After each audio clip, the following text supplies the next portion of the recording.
ನೋಡ್ಕೊಂಡು ಹೋಗೋ. ಗ್ರೂಪಲ್ಲಿ ಒಳ್ಳೆಯವನು ಅಂದ್ರೆ ನೀನೊಬ್ನೇ. ಉಡದ ಹಾಗೆ ಹತ್ತುತ್ತಿದ್ದಾನೆ. ಅದ್ಭುತ. ಲೇ, ಇದನ್ನ ಹೀಗೆತ್ತಿ ಮೇಲ್ಗಡೆ ಬಿಸ.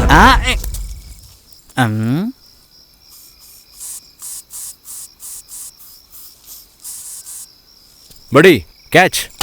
ತಾಯಿಯೇ,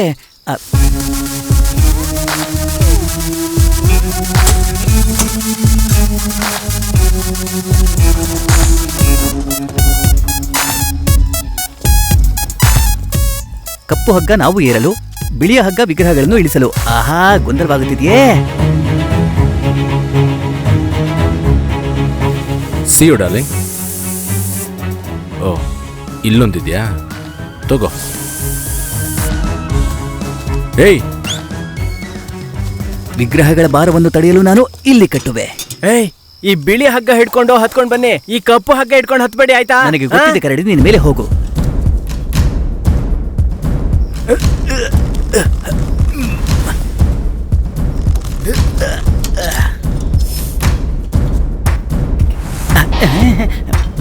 ನಿಧಾನವಾಗಿ. ಇದರಲ್ಲಿ ನೋಡಿ ಏನ್ ಮಾಡ್ತಿದ್ಯಾ ಗೂಬೆ.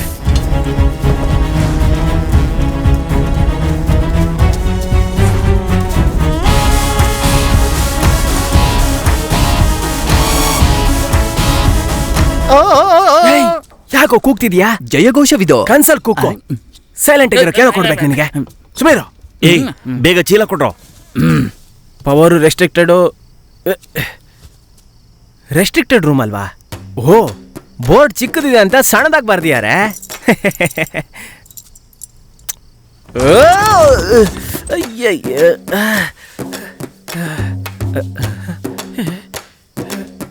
ಪಳಪಳ ಅಂತಿದೆ.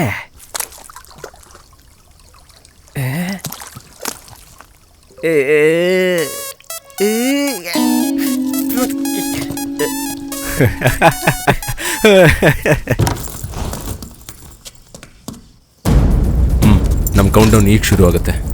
10, 9, 8. ಏಯ್, ಸೂಪರ್ ಗುರು ನೀನು. ತಂತಿ ಗಜ ಅಂದ್ರೆ ಸುಮ್ನೆನಾ? ಹೇಯ್, ಇದನ್ನ ಮಾತ್ರ ಯಾಕೆ ಸುತ್ತಿದ್ದಾರೆ? ಒಂದ್ ವೇಳೆ ಮಳೆಲ್ ನೆನೆಬಾರ್ದು ಅಂತ ಹೀಗೆ ಮುಚ್ಚಿಟ್ಟಿದಾರೇನೋ. ಬಾಯ್ಲಿ. ಅಯ್ಯ, ಬಾ, ಏನಂತ ನೋಡೋಣ.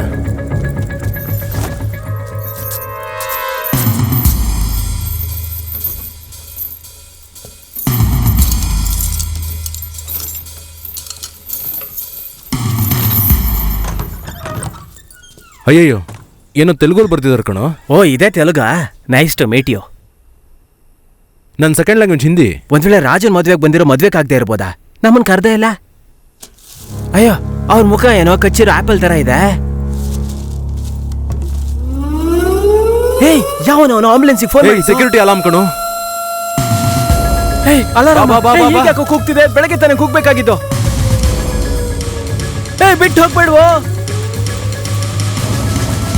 ಅಯ್ಯಯ್ಯೋ, ಅಪಾಯದ ಕರೆಗಂಟೆ. ಕಪ್ಪು ಹಗ್ಗ, ಬಿಳಿ ಹಗ್ಗ. ಅಯ್ಯೋ,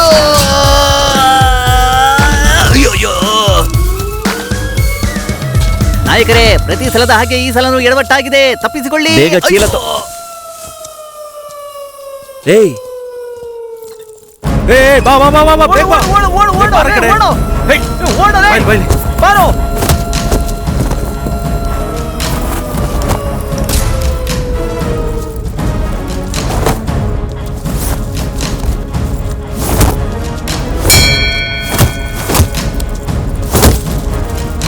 ಹಿಡ್ಕೋ, ಇನ್ನು ಹಿಡ್ಕೋ.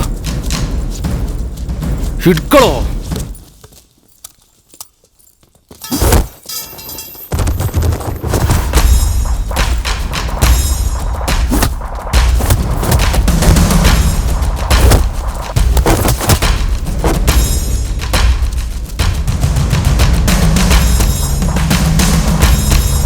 ಇವನು ನಿಲ್ಲೇ ಬಿಟ್ಟು ಹೋಗೋಣ. ಏನಕ್ಕೆ ಸುಮ್ಮನೆ ವೇಸ್ಟ್ ತಗೊಂಡೋಗೋದು?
customs official irritating.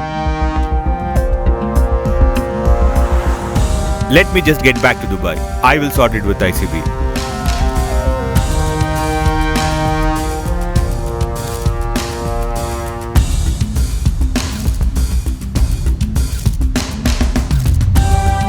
ಹುಡ್ಗಿರ್ಬೇಕಾ ಈ ಬಾಂಡ್ಲಿಗೆ?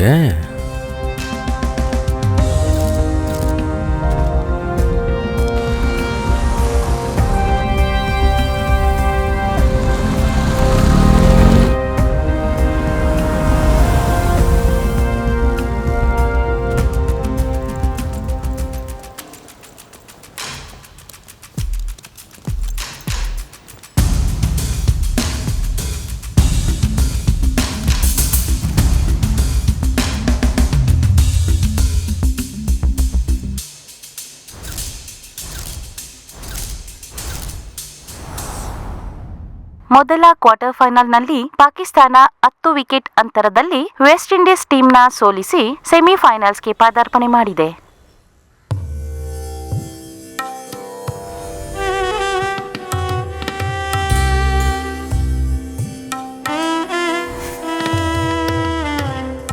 ಚಿಕ್ಕಪ್ಪ ಎಲ್ಲಿ ಹೋದೆ ಮನುಷ್ಯ? ಹೇ, ಇದಿನ್ನೂ ಸೇಲ್ ಆಗ್ದೇನೆ ಇದ್ಯಾ? ಅದನ್ಯಾರು ತಗೊಂಡೋಗ್ತಾರೆ? ಏಯ್ ಚಿಕ್ಕಪ್ಪ ಆ ಆಂಧ್ರ ಮ್ಯೂಸಿಯಂ ನಲ್ಲಿ ಕಳ್ತನ ಮಾಡಿದ್ವಲ್ಲ, ಅದನ್ನೆಲ್ಲ ಸಪರೇಟ್ ಆಗಿಡೋ, ಅವ್ರು ಬಂದು ಫೋಟೋ ತೆಗಿತಾರೆ. ಓಕೆ. ಏಯ್ ಯಾವ ಶಿಲೆ ಇದು? ಈ ತರ ಪೇಂಟಿಂಗ್ಸ್ಗೆಲ್ಲ ಬಯರ್ಸ್ ನ ಕಂಡುಹಿಡಿಯೋದು ತುಂಬಾ ಕಷ್ಟ. ಏನಮ್ಮ, ಕಮಿಷನ್ ಜಾಸ್ತಿ ಬೇಕಾದ್ರೆ ನೇರವಾಗಿ ಕೇಳೋ, ಸುಮ್ನೆ ಹೀಗೆಲ್ಲ ಸುತ್ತಿ ಬಳಸಿ ಮಾತಾಡಬೇಡ. ಅಂಜಲಿ, ಈ ಸತಿ ಅಡ್ಜಸ್ಟ್ ಮಾಡ್ಕೋ. ನೆಕ್ಸ್ಟ್ ಟೈಮ್ ನಿನ್ ಕಮಿಷನ್ ಚೆನ್ನಾಗಿ ಪೇ ಮಾಡ್ತೀವಿ. ಪ್ರತಿ ಸಲ ಇದನ್ನೇ ಹೇಳ್ತೀರಾ, ನೋಡೋಣ.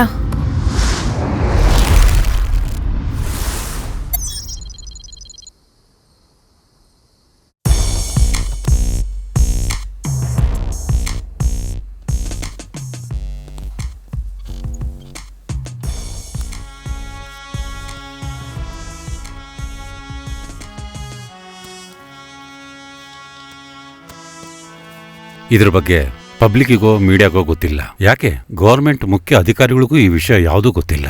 ಆರ್ಕೈಲೇಜಲ್ಲಿರುವಂತ ಕೆಲವು ಮುಖ್ಯವಾದ ಅಧಿಕಾರಿಗಳಿಗೆ ಮಾತ್ರ ಈ ವಿಷಯ ಗೊತ್ತಿದೆ. 1978 ತೆಗೆದಂತ ಮುಖ್ಯವಾದ ಫೋಟೋಗಳೇ ಇವು.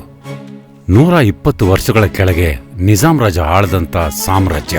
ಈ ಚಿತ್ರದಲ್ಲಿ ಅವರು ಬ್ರಿಟಿಷ್ ಮಹಾರಾಣಿಯ ಮುಂದೆ ಮಂಡಿ ಊರಿ ಕೂತಿದ್ದಾನೆ. ಈ ಚಿತ್ರ ಏನಾದ್ರು ಹೊರಗಡೆ ಬಂದ್ರೆ ಅವರ ಮರ್ಯಾದೆ ಇನ್ನೂ ಕಮ್ಮಿ ಆಗುತ್ತೆ. ಜಗತ್ಪ್ರಸಿದ್ಧ ಅರಸನನ್ನು ನಂಬಿರುವ ಪ್ರಜೆಗಳು ಇದನ್ನ ಒಂದು ದೊಡ್ಡ ಸಮಸ್ಯೆಯಾಗಿ ಪರಿವರ್ತನೆ ಮಾಡಕ್ಕೆ ಸಾಧ್ಯತೆ ಇದೆ. ಅದು ಮಾತ್ರ ಅಲ್ಲ, ಈ ಸ್ಥಳನೂ ಸ್ವಲ್ಪ ನೋಡಿ. ಆ ರಾಜ ಆ ಬ್ರಿಟಿಷ್ ಮಹಾರಾಣಿಗೆ ಮನಸ್ಸೋತು ಬಂಗಾರದ ಗುಹೆಯನ್ನೇ ಅವಳಿಗಾಗಿ ಉಡುಗೊರೆಯಾಗಿ ಕೊಟ್ಟಿದ್ದಾನೆ. ಆದ್ರೆ ಅವಳಿಗೆ ಉಡುಗೊರೆಯಾಗಿ ಕೊಟ್ಟಿರೋ ಆ ಗುಹೆ ಎಲ್ಲಿದೆ ಅಂತ ಯಾರಿಗೂ ಗೊತ್ತಿಲ್ಲ. ಇದ್ರ ಬಗ್ಗೆ ವಿಷಯ ಏನಾದ್ರು ಹೊರಗಡೆ ಗೊತ್ತಾದ್ರೆ ಕಾಂಟ್ರವರ್ಸಿ ಆಗಕ್ಕೆ ಅವಕಾಶ ತುಂಬಾ ಹೆಚ್ಚಿದೆ. ಈ ಪೇಂಟಿಂಗ್ ಅನ್ನ ಯಾರಿಗೂ ತಿಳಿದೇ ಹಾಗೆ ಅಫಿಷಿಯಲ್ ಸೀಕ್ರೆಟ್ 1923 ಆಕ್ಟ್ ಪ್ರಕಾರ ಸೀಕ್ರೆಟ್ ಆಗಿ ಇದನ್ನ ಇಟ್ಟಿದ್ರು. ಅನ್ಫಾರ್ಚುನೇಟ್ಲಿ ಮ್ಯೂಸಿಯಂ ಅಲ್ಲಿ ನಡೆದಂತ ಆ ದರೋಡೆಯಿಂದ ಈ ಪೇಂಟಿಂಗು ಸೇರಿ ಕಳ್ತನ ಆಗೋಯ್ತು. ಅಂಡ್ ಒನ್ ಮೋರ್ ಥಿಂಗ್, ಈ ಪೇಂಟಿಂಗ್ ಅಲ್ಲಿರೋ ಮಹಾರಾಜ, ಆ ಕಿರೀಟ, ಆ ಯುವರಾಣಿ, ಈ ಮೂರನ್ನು ಬಂಗಾರದ ಭಸ್ಮದಲ್ಲಿ ಪೇಂಟಿಂಗ್ ಮಾಡಲಾಯ್ತು. ಅದರ ಬೆಲೆ ಇಂದಿನ ಬೆಲೆಯಲ್ಲಿ ಎಷ್ಟೋ ಲಕ್ಷಗಳಾಗುತ್ತೆ.